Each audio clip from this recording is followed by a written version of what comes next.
Discover the untouched beauty of the Emerald Coast as we take a detour from our typical national parks visits to give you a glimpse of the Gulf Islands National Seashore. Hi, I'm Bryant, along with Steph. We're the Wandering Buckeyes.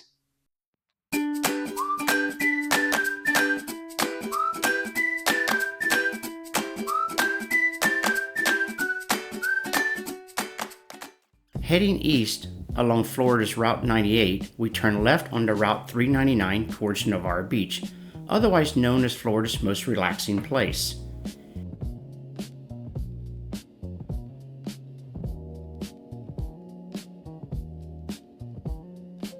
Entering into Santa Rosa section, we get our first glimpse of the National Seashore that spans across Florida and Mississippi. Here we're going to explore the Florida section that is accessible by car. If you elect instead to visit the Mississippi portion, you'll want to do some advanced planning as it is only accessible by boat, some chartered, and one island only by private boat for primitive camping.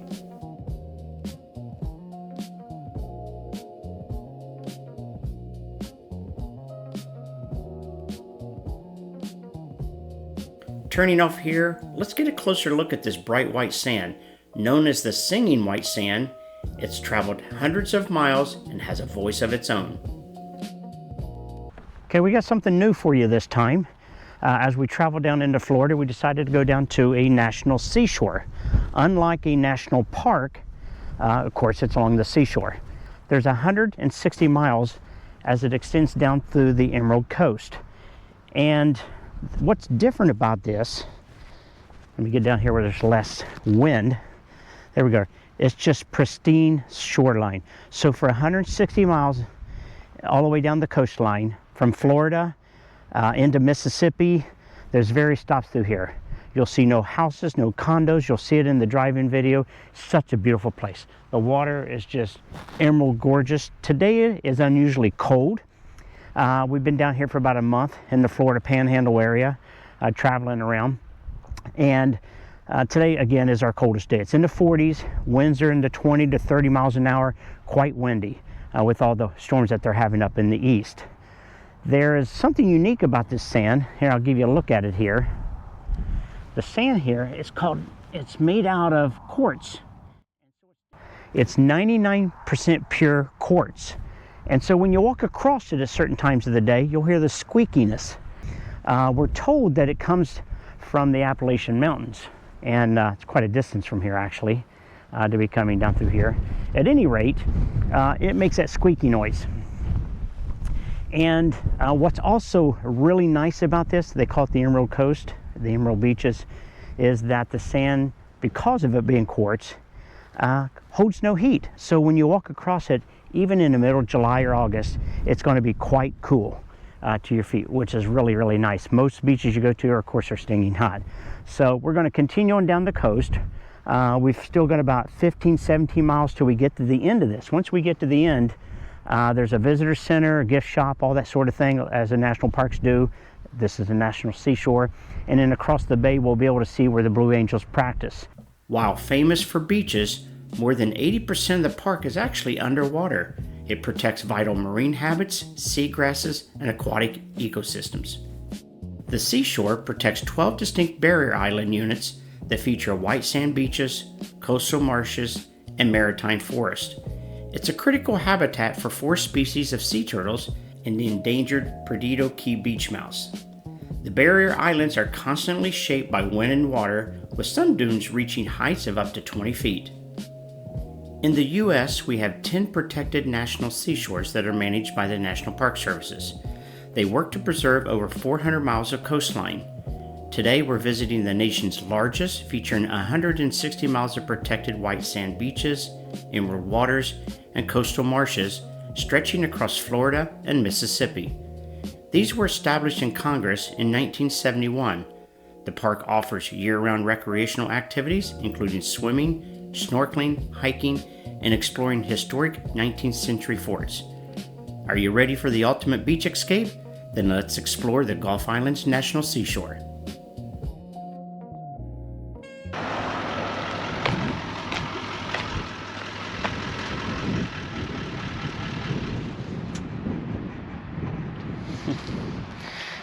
Here's those little, they're talking about these little endangered mice. Haven't seen one yet, but maybe eventually. It's pretty neat. All the signs here and everything. It's pretty windy out here today. Steph says it's pretty windy. It's definitely a hat day. Yeah, it's a hat all day. Yes.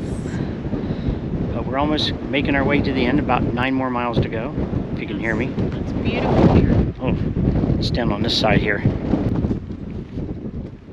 On this map, we see the Florida portion of the Gulf Islands National Seashore that we're visiting today. And to the left is the Mississippi portion that's only accessible by boat, which we learned too late to make arrangements for passage there during our day trip here.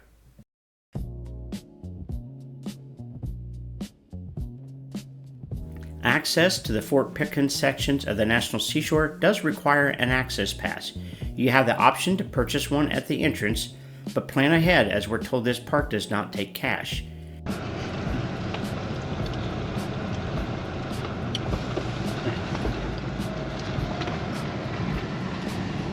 Hi, how you doing? Good, Yes, oh yes, sir.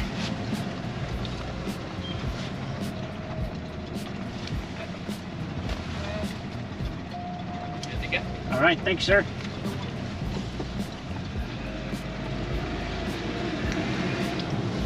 I didn't get enough information like that guy did. The Florida portion that we're on today includes Fort Pickens, a historic fort with nearby camping. Santa Rosa is the first areas we traveled with miles of white beaches. Further down the coast, nearing Alabama, sits Perdido Key, known for the higher natural dunes.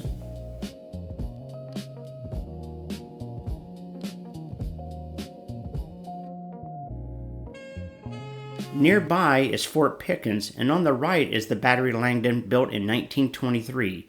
It's the easternmost battery. This massive bunker protected the largest guns in the area, which fired a 1-foot diameter projectile, weighing a half a ton, almost 17 miles. Gulf Islands National Seashore maintains 2 developed campgrounds, one in Florida we see coming up on the right, and another in Mississippi. Both of them offer water, grill or fire rings, restrooms, and picnic tables. Additionally, the park offers several backcountry camping areas, one in the Mississippi area that is only accessible by boat. So be sure to check the National Park Service's website for basic information for a rewarding camping experience. The United States Army built Fort Pickens to help defend the Gulf Coast from overseas enemies. Pensacola Bay has long been considered important by European powers that sought to colonize North America.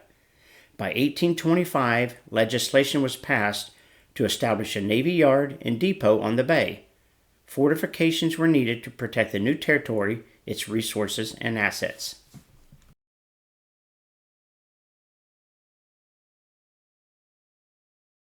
The park houses several 19th century brick forts, including Fort Pickens we see here, that was completed in 1834. What many people don't know is the Army forced enslaved black men between 1829 and 1834 to build and repair this fort. In the years during the Civil War, Fort Pickens became instead a destination for the Underground Railroad for freedom-seeking African Americans to emancipate themselves.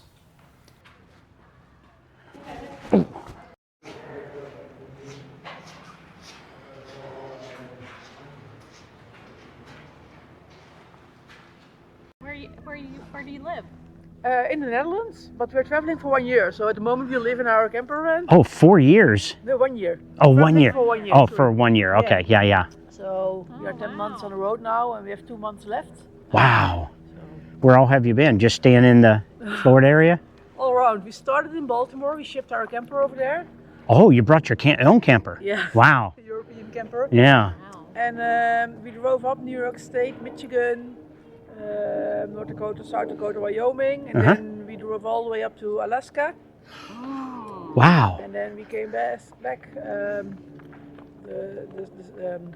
the coastal states, and then we did on the West Coast? Yeah, and then Utah and Arizona and everything. then for Christmas we went down to Baja California, Mexico. Yeah, yeah. Oh, okay. And now we came up and we are traveling south. So Okay. now next few weeks we will explore Florida. Wow. And then we are heading back to Baltimore. Okay. And we have to go back around for great spots and prefer free spots. Yeah. Because Yeah. traveling for 1 year is Yeah, yeah. a lot of money, and we really like to visit many national parks. Right, So, right. they always do the junior She's got her book. Yeah, how many did you visit already? This is not one. We're at 13 or 14. 14. Yeah. huh? Parks. So This still, is like a monument. yeah. Yeah, we have monuments and seashores and Yeah, everything. So right. this is Hello. batch number 44 for the kids. Wow. Yeah. Yeah. So I think they will be at 50 at the end. Very interesting here. It reminds me of the one we've seen in Charleston, South Carolina. Somewhat similar. I believe it's from the 1800s. We're going to go find out.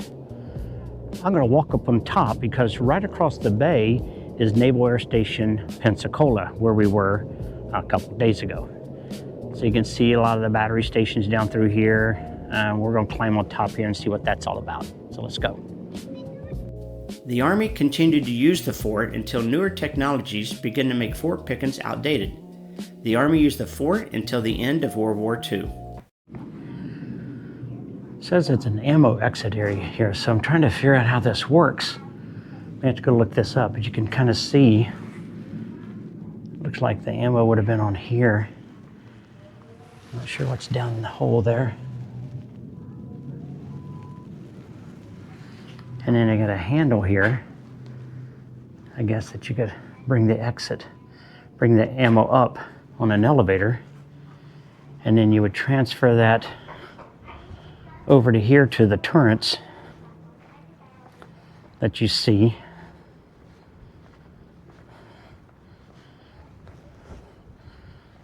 Down inside here, you can see these big guns. Here's a big picture of this big gun here. So imagine the ammo came up through that elevator, transported it over here, and there you could fire that. You can look at the amount of work it took to manage this. Fort Pickens joined the National Park Service's Gulf Islands National Seashore in 1971. Today, the fort stands as a monument to military technology and as a memorial to the past of human injustices.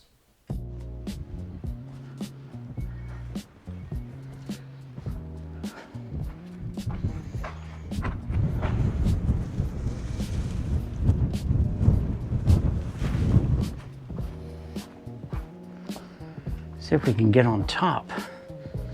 These things are just massive. Not sure what that is. It's just brick that's falling down. Ooh.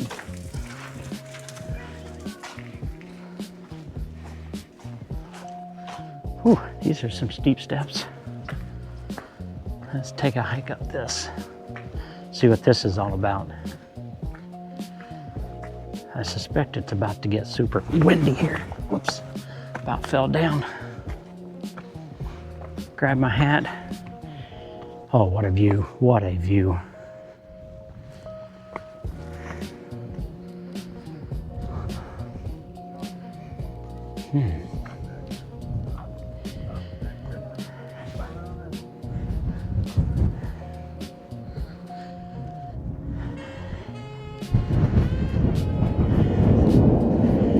Hear the jets taking off over there at Naval Air Station.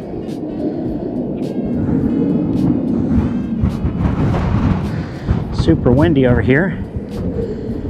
There's the visitor center, which is closed.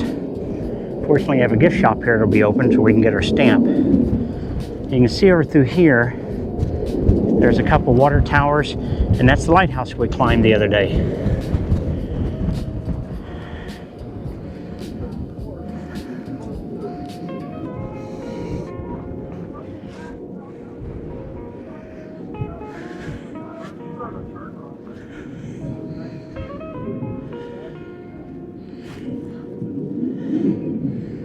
Things are massive.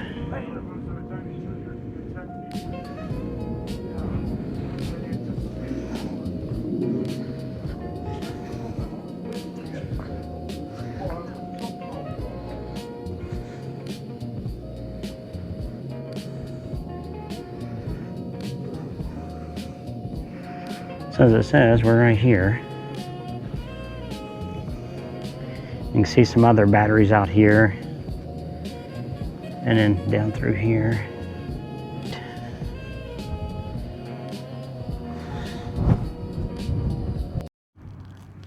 I find it's interesting that the train tracks right here kind of rolls around for the torrent. Right here to be able to turn this in any direction. And then you can see up in here where they adjust the elevation, adjusting for wind, crosswinds, that sort of thing, getting it all up in there. What a massive piece of equipment in order to do the protection of the country. It looks like an older battery out that way. May have to go visit that one. Super steep.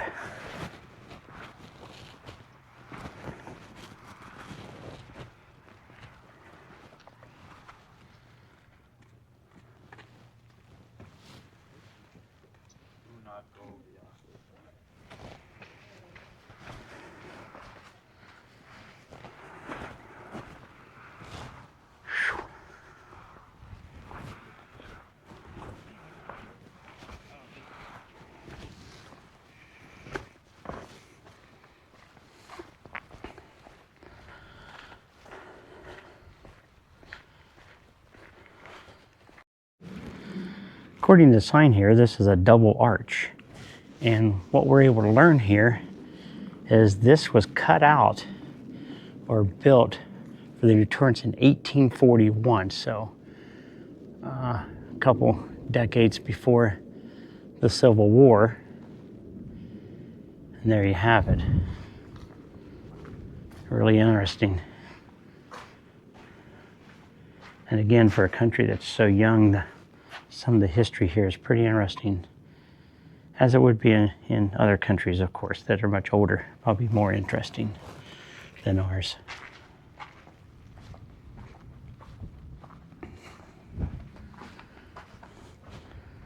Hope this gives our viewer a good perspective into what this looks like. So these arches, you can see, I can touch my hand almost up to there. This kind of gives you some perspective of how high the upper ceilings are.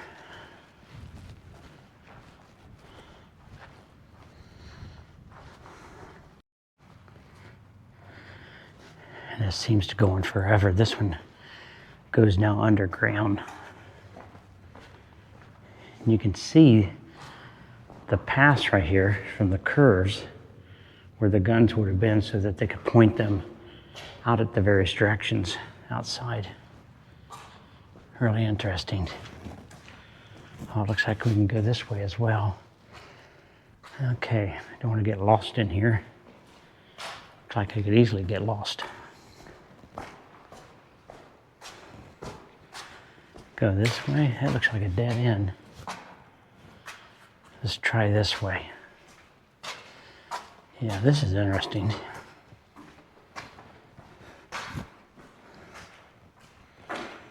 Of course, these were guns going out through there, giving you a wide area to be able to turn your gun, but a narrow spot for return fire. Interessante.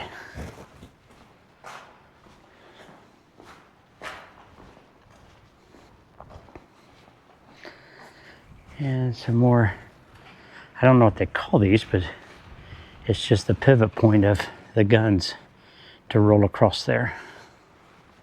Following the Civil War and after the Apache Wars ended in the 1880s, the Army concentrated the Apache at Fort Pickens.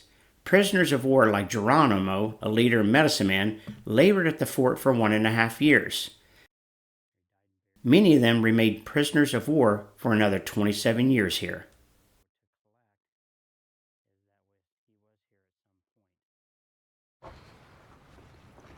Trying to find my way out of here.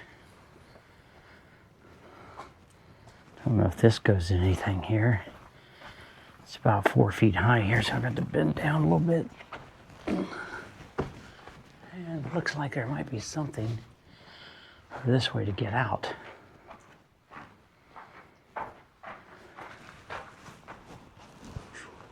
Cold and damp in here.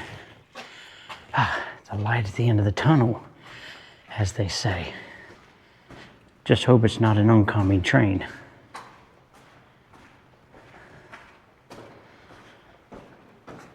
Feel like I'm one of those Outer Limits movies.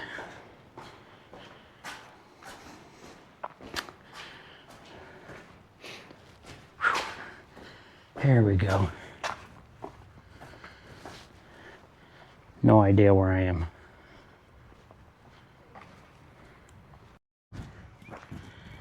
And they have a number of trails around this area where the Gulf Islands National Seashore is located here.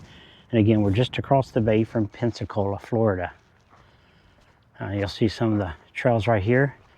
Kind of like what we had back in Ohio with the scenic trail signs. And so you got the Florida National Scenic Trails throughout Florida. And this is one here. These are some short ones. Although this one, southern terminus of the Big Cypress National Preserve Trail, so 1,300 miles.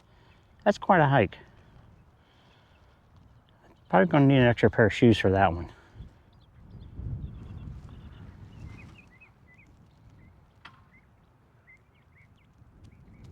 Now this is interesting. We were just talking to these folks. They're from the Netherlands, as you can tell by their license plates. So they had their campers shipped over here from the Netherlands. Imagine what that price tag was like. What a cool experience for those kids. Just a big old travel van from the Netherlands. So this is the Pensacola Bay Cruises. And you can see we're here at the end of the peninsula here at Fort Pickens. So there are passenger ferries that take you over to downtown Pensacola. And there's also a pickup over here near the bridge, the toll bridge over at 399. So that's the reason we didn't come across that bridge, because we could avoid the toll and just stay on the peninsula. A few days ago, we were down here at the Pensacola Naval Air Station. We went and visited the museum, which you'll see in one of our episodes, as well as the Pensacola Lighthouse. Lots of history in this area.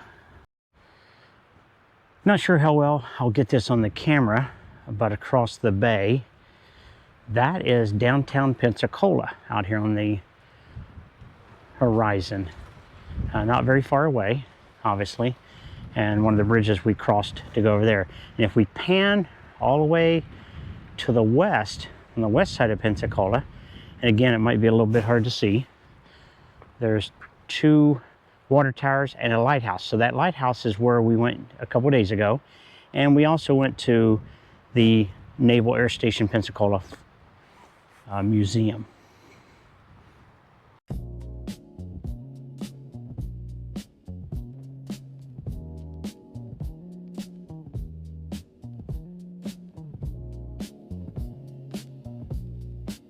Here near the seawall is the ferry plaza where you can purchase refreshments, access to restrooms, and enjoy exhibits in the Fort Pickens Discovery Center. Unfortunately, it was closed for us today. From the seawalls here, visitors can watch the U.S. Navy Blue Angels practice maneuvers from the beaches of Fort Pickens between March/April through November.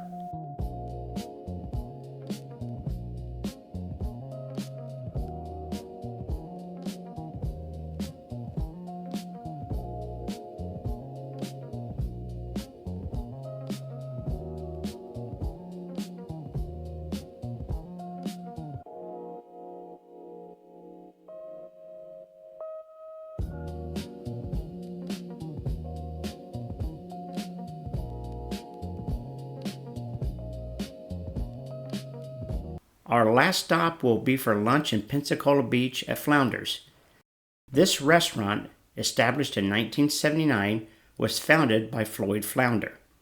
His father, Captain Frank Flounder, and sons Fred, Floyd, and Felix, brought to you by the letter F. Well, they shrimped this using this vessel to the left of the entrance for many years.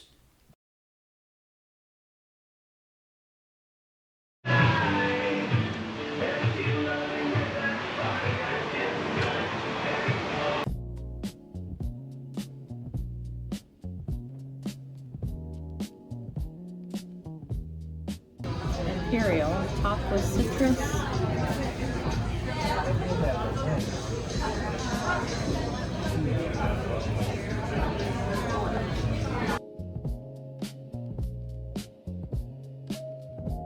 Inside there are many models, hand-carved oak sections, and in one, the booths were actual once confessional booths. And on the ceiling, you'll catch glimpses of vintage Santa Rosa country moonshine stills from the 1930s and 1940s. Oh yeah. Right that way. I'm gonna go out this way. Okay. We're here at Flounders. Just had a wonderful meal. $35 for this seafood feast of all kinds of fresh food. Scallops, shrimp, flounder, the whole mess. Whew. Looks like a fun place to go. Really windy here today in Pensacola Beach. That's where we're at.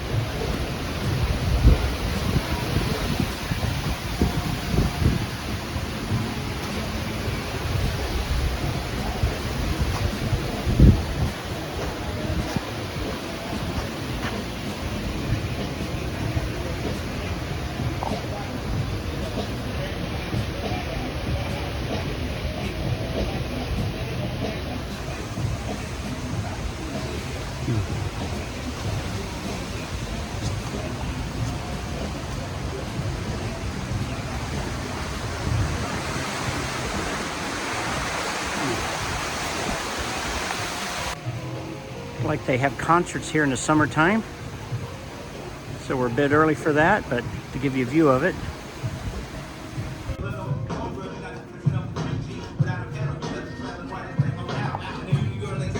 This man-eating clam, a piece of local history, has been on display at the Allen Davis Sales Shop from 1948 to 2004. It's now a piece of history here at Flounders.